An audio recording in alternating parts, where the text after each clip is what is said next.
You've been talking about your involvement with Hazon and your commitment to environmental activism. Is there a connection between that and your Jewish identity? Yeah, I think there's a connection. Maybe it's just because of being young and going on hikes every Shabbos and being outside and being surrounded by nature.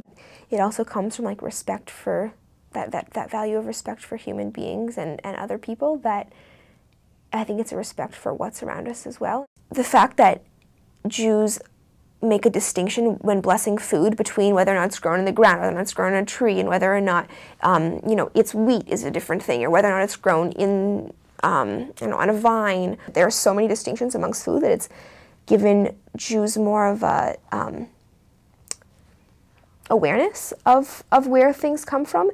When I'm out in the woods or out kind of somewhere by myself or even with other people, and I can feel that kind of peacefulness and sereneness of being in the quiet, that for me that's way more of a connection to something larger than myself than I would or could ever feel to a God. And at least for now, I don't feel that I believe that there's some higher being out there, but